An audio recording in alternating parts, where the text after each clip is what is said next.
Welcome back to our channel friends. मैं आप सबका अपने चैनल स्टॉक्स फॉर लाइफ पे बहुत स्वागत करता हूं। Welcome to STFL family. The family में बस मैं रिक्वेस्ट करूंगा, बस मुझे खाली 5 मिनट दे दीजिए, बिकॉज जिस ऑब्जेक्टिव से मैं आज वीडियो को बना रहा हूं, मेरा ऑब्जेक्टिव है आपको सिखाने का। बिकॉज मैं आज एक ऐसे स्टॉक के बारे में डिस्कस करने वाला हूं जिसको मैंने बहुत पहले कवर भी किया था। और ऐसा नहीं है कि मैंने आपको बताया था कि आप खरीद सकते हैं, मैंने बताया था कि मैंने खरीदा है और उसके बाद स्टॉक में तकरीबन 2 गुना की रैली हो चुकी है और स्टॉक ओवरबॉट जोन में जाने के बावजूद भी करेक्शन नहीं दे रहे हैं। जी हाँ दोस्तों, बहुत लोग टेक्निकल इंडिकेटर फॉलो करते हैं और मैं भी करता हूँ, ऐसा कुछ नहीं। लेकिन मैंने आपको वीकेंड्स में ही एक टेक्निकल इंडिकेटर बताया था कि जो मैं यूज़ करता हूँ, उसके साथ साथ मैंने ये भी बताया था कभी कभी टेक्निकल इंडिकेटर क्या होते हैं कि आपको ओवरबॉट जोन पे दिखाई तो देते हैं, लेकिन उसके बावजूद भी स्टॉक में रैली आती है। बिकॉज उसके पीछे होती है न्यूज़ और उस न्यूज़ के पीछे होती है साइकोलॉजी। जी हाँ दोस्तों, इसीलिए मैं बोलता हूँ कि टेक्निकल इंडिकेटर के साथ साथ आपको साइकोलॉजी से भी अपडेट रहना है। इसी बीच में गाइस, मैं आपको एक बहुत बड़ा आज इंपॉर्टेंट लेसन सिखाने वाला हूँ, जहाँ पे स्टॉक ओवरबॉट जोन में जाने के बावजूद भी कंटिन्यूसली तेज क्यों होता है और कौन से स्टॉक्स में आज के दिन हमें भारी भरकम तेजी देखने को मिली, जहाँ पे लोगों को खरीदने का मौका नहीं मिल रहा है। तो बहुत कुछ सीखने को मिलेगा। चैनल फर्स्ट टाइम होंगे, सब्सक्राइब कर सकते हैं। इस तरह की क्वालिटी कंटेंट को सबसे पहले एक्सेस करने के लिए now without delaying any for time, let's begin. Example के तौर पे सिर्फ अभी के टाइम में आईआरसीटीसी का एग्जांपल दे रहा हूँ। इधर पे मैं आईआरसीटीसी के बारे में डिस्कस नहीं कर रहा हूँ, लेकिन अगर आप देखें तो स्टॉक में क्या हो रहा है, पिछले कुछ समय से ये हाईली ओवरबॉट जोन पे जाते हुए भी देखने को मिल रहा है। उसके बावजूद भी स्टॉक में कंटिन्यूसली तेजी है। इसके पीछे का रीज़न क्या है? स्प्लिट। जी हाँ दोस्तों, लेकिन साथ ही साथ इनके बिजनेस को लेकर बहुत ज़्यादा ऑप्टिमिज्म देखने को मिल रहा है। इनके बिजनेस बहुत तेज़ी से एक्सपैंड कर रहे हैं और सिर्फ टूरिज्म को लेकर नहीं, इनके खाने पीने वाले बिजनेस को लेकर और बहुत सारे बिजनेस को लेकर इसमें न्यूज़ फैक्टर इन हो रही है। उसके बाद अगर आप देखें तो बहुत लोगों ने इधर पे भी टाइमली एक्शन नहीं लिया। जब हमने बताया था कि 2500 के लेवल पे भी इस स्टॉक ने क्या किया था, हाईली ओवरबॉट का साइन दिया था। और आपको अच्छे से पता है, मैंने 3000 तक आईआरसीटीसी को खरीदने की राय दी थी, क्योंकि इसके पीछे जो न्यूज़ है उस न्यूज़ की साइकोलॉजी समझिए। और इधर पे अगर आप सोचेंगे कि नहीं, स्टॉक में थोड़ा करेक्शन आएगा तो ही घुसेंगे, तो कभी कभी क्या होता है, आपका मेगा रैली मिस हो जाता है, जिसके वजह से आपके स्टॉक आपकी आंखों के सामने से 2-3 गुना भी हो जाते हैं। मैंने आपको समझा दिया कि ऐसा नहीं है कि कोई भी स्टॉक अगर ओवरबॉट जोन में आ चुका है तो उसमें रैली समाप्त हो जाएगी। कभी कभी क्या होती है, वो रैली कंटिन्यू होती है और स्टॉक वहाँ से बहुत भाग जाता है। तो दोस्तों, बेस्ट एग्जांपल हमें आईआरसीटीसी में देखने को मिला, क्योंकि इधर पे टेक्निकल ओवरबॉट जोन में जाने के बावजूद भी स्प्लिट की न्यूज़ थी। साथ ही साथ इनके बिजनेस को लेके न्यू जो ऑप्टिमिज्म है वो मार्केट में आ चुका है और वो जो ऑप्टिमिज्म है अभी यूफोरिया में कन्वर्ट हो चुका है। इसलिए मैं बोलता हूँ कि जो मैनेजमेंट की कमेंट्री है उसको आराम से सुना करे, पढ़ा करे और देखना जरूरी बनता है कि आप कौन से स्टॉक को क्यों होल्ड करते हैं और क्या इनके मैनेजमेंट का आने वाले कल में एक कॉर्पस प्लान है। एग्जाम्पल की बात की जाए, आप देख सकते हैं कि बजाज फाइनेंस ने भी इधर पे ओवरबॉट जोन का साइन दे दिया था, लेकिन उसके बावजूद भी स्टॉक में हमें कंटिन्यूसली तेजी देखने को मिली और स्टॉक में तकरीबन 30% के आसपास तेजी देखने को मिल गई है। तो हो सकता है कि कभी कभी आपकी आंखों के सामने से स्टॉक में कंटिन्यूसली तेजी हो रही है और उसके बाद 5% करेक्शन आ रहा है और फिर से स्टॉक 15-20% भाग जा रहा है। तो इधर पे दोस्तों, जो बजाज फाइनेंस में तेजी आई थी उसके पीछे की वजह क्या था कि इनके जो Q2 के नंबर्स आने वाले हैं वो अच्छे ही आएंगे और एनपीए का जो इशू है कंपनी ने पहले डिक्लेयर कर दिया। तो बहुत लोगों को लगा था कि स्टॉक गिरेगा, लेकिन मैंने क्या बताया था, मार्केट हमेशा फास्ट फॉरवर्ड मूविंग होता है और उनको आने वाले क्वार्टर्स में क्या नंबर्स देखने की उम्मीद है और उसी को लेके ही मार्केट चलता है। बिकॉज जब भी कोई बड़ी बाइंग होती है एफआईएस की, डीआईएस की, तो मेक श्योर वो 6 महीना से लेकर साल भर कम से कम एटलीस्ट होती है। वो कोई इंटरडे प्लेयर होते नहीं है कि आज खरीदें कल बेचें। और उधर पर अगर एफआईएस और डीआईएस का इंटरेस्ट बढ़ता है, वॉल्यूम्स बढ़ते हैं, तो उधर पर याद रखिएगा कि न्यूज़ का फैक्टर इन टाइमली बढ़ते हुए देखने को मिल रहा है। ये तो थी हमारी साइकोलॉजी, जो हमने क्या डिस्कस किया कि ओवरबॉट जोन होने के बावजूद भी स्टॉक का प्राइस क्यों बढ़ता है। बिकॉज केमिकल, मतलब माफ करिएगा, केमिकल बोल रहा हूँ, एक जो मैनेजमेंट है कमेंट्री देखने को मिलती है। तो अभी की बात की जाए तो मैं एक ऐसे केमिकल के बारे में डिस्कस करने वाला हूँ जिसको मैंने बहुत पहले कवर किया था। यस, रिजल्ट तो अच्छे थे, बहुत ही शानदार थे, लेकिन उसके बाद इनके मैनेजमेंट ने साफ खुल के बताया था कि इनके 2022-23 तक काफ़ी अच्छे कैपेक्स प्लान है और Q4 तक दोस्तों इनके फ्लोरोकेमिकल के भी एडिशनल रेवेन्यू होंगे। उसके बावजूद भी स्टॉक में काफ़ी तेजी थी और अभी की बात की जाए तो भी तेज़ी है, क्योंकि मार्केट हमेशा Q2 नहीं Q4 देख रहा है और इसी की वजह से हमें एक कंटिन्यूसली तेजी एक स्टॉक में देखने को मिल रही है।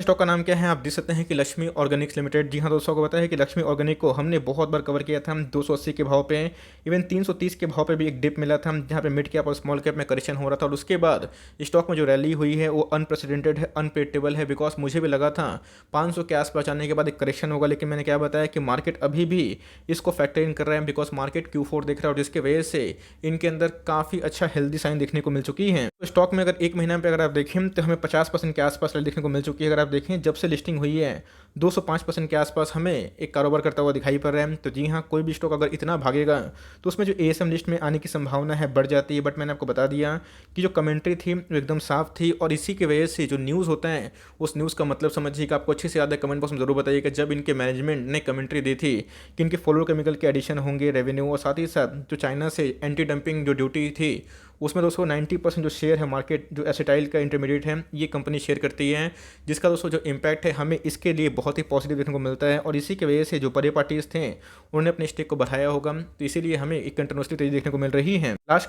एक महीना की बात की मैंने यही बताया था कि FIS ने और DIS ने इसमें अपने स्टेक को कम किए हैं, जिसकी वजह से बहुत लोग पैनिक कर रहे हैं। बट मैंने बताया था कि जब FIS और DIS को एक ग्रोथ पोटेंशियल कंपनी दिखाई पड़ती है और वो मैनेजमेंट से अगर खुश होते हैं तो भैया उधर पे एक बहुत तेज़ी होती है। तो यस, स्टॉक में काफ़ी तेज़ी हो रही है, तो हो सकता है कि इसमें कॉर्पोरेटर गेम भी हो, लेकिन ये जो पूरा तेज़ी है दोस्तों मुझे Q4 का नंबर याद दिला रहा है। और कभी भी याद रखिएगा, सेम हमने दीपक नाइट्रेट में भी देखा था, 700 के लेवल पर जाने के बाद उसने 1000 का लेवल तोड़ा था और उसके बाद फिर से एक गिरावट हुई थी, और उसके बाद 1200 के लेवल के बाद जब नहीं पकड़ा तो सेम 1700 के लेवल पे आया था, और 1700 से लेके 2000 के लेवल पे इसने 3 महीने सस्टेन किया था। आज दीपक नाइट्रेट का जो भाव है वो 2500 के आसपास है, बिकॉज दीपक नाइट्रेट की बात की जाए तो इनके जो फेनोलिक रेवेन्यू है वो बढ़ने के चांसेस है। और इसीलिए दोस्तों मैंने कंटिन्यूसली बेसिस पे दीपक नाइट्रेट हो गए, अच्छे क्वालिटी वाली कंपनी हो गए, आपको हमेशा बताया है कि इन सब स्टॉक में आपको निवेश करना है। और जो साइकोलॉजी है ये कहीं ना कहीं EPS पे बिलोंग करती है। EPS क्या होता है? अर्निंग पर शेयर, और जिसकी वजह से आप आराम से कोई स्टॉक में आराम से पोजीशन को होल्ड कर सकते हैं और कॉन्फिडेंटली उसको बाई भी कर सकते हैं। यहाँ पे हमने बहुत कुछ सीखने की कोशिश की कि क्यों कोई भी स्टॉक इतना भागने के बावजूद भी उसमें करेक्शन नहीं होता है। तो इधर पे कभी कभी क्या होता है, मैं भी गलत जाता हूँ, मार्केट में ऐसे बहुत सारे एक्सपर्ट्स हैं वो भी गलत जाते हैं, बिकॉज स्टॉक का टॉप और स्टॉक का बॉटम किसी को पता नहीं होता है।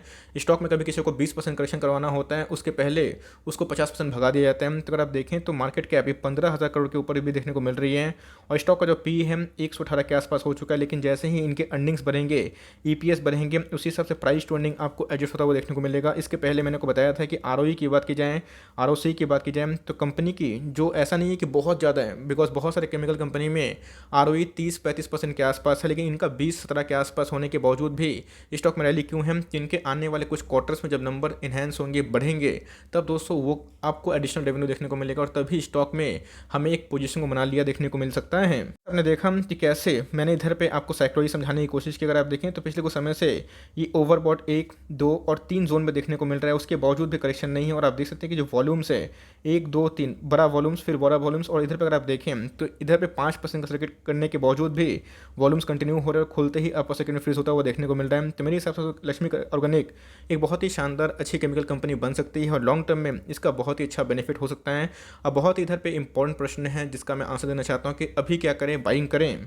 तो बात की जाए, जैसे कि मैंने बताया कि जब कोई स्टॉक बहुत ज़्यादा रैली करती है और अपने पकड़ से बाहर हो जाती है, उधर पे अगर आपको फोमो होता है, फियर ऑफ मिसिंग आउट, तो उधर पे गाइस एक पिरामिड टेक्निक लगाइए, जहाँ पे अगर आपको 10 स्टॉक खरीदना है तो उसको 5 या फिर 6 टुकड़ों में बांट दीजिए, और हर एक डिप में अगर आपको मिलता है तो ऐड करिए। वरना अगर टॉप में 2 स्टॉक खरीदते भी हैं तो आपके पास 8 स्टॉक रिमेनिंग खरीदने के पैसे होते हैं। ऐसा नहीं है कि कल अगर स्टॉक गिर जाएगा तो आप नहीं खरीदेंगे। अगर आपका विजन लंबा है 2 साल 3 साल, तो इसमें एक और भी बुल रैली आएगी जहाँ पे आज आप एड ऑन डिप्स कर सकते हैं। बिकॉज बहुत लोगों को लगा था कि फिर से ये 400 के आसपास गिरेगा। मैंने उधर ही बताया था कि अगर जो न्यूज़ है उसका इंपैक्ट पॉजिटिव पड़ गया तो भाई कोई खरीद भी नहीं पाएगा। और इधर पे मुझे भी लगा था कि 500 के आसपास एक करेक्शन देना चाहिए था, लेकिन इधर पे गाइस उल्टी गंगा बह रही है। मैंने बता दिया कि अगर आपको बहुत फोमो हो रहे हैं तो मैंने 10 स्टॉक खरीदने की जो सलाह दी है, उसमें से आप 1-2 से स्टार्ट करें, कम से कम स्टार्ट तो करें, और धीरे धीरे जैसे जैसे स्टॉक में करेक्शन आए, जो कभी ना कभी आएगा, बिकॉज स्टॉक हमेशा ओवरबॉट जोन में नहीं रह सकता है, कभी ना कभी इसमें एक करेक्शन तो आएगा, वीकनेस ज़रूर आएगी, और तब दोस्तों आप चाहें तो अपने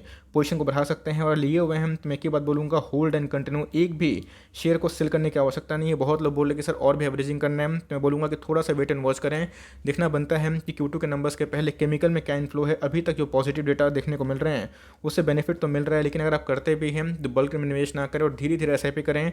सब कुछ सही रहा तो कैसी कंपनी 500 क्या 1000 की भी बनेगी, और तब भी आपके पैसे दोगुने होंगे। तो चेज़ मत करिए, और जो साइकोलॉजी है वो साइकोलॉजी को समझिए और न्यूज़ से अपडेटेड रहिए, जो कि मैं आपको हमेशा करवाने की कोशिश करता हूँ। आई होप आपने पैसे बनाए होंगे, बनाए हैं तो कमेंट बॉक्स में ज़रूर बताएं, और नहीं बनाए हैं तो कोई दिक्कत वाली बात नहीं है।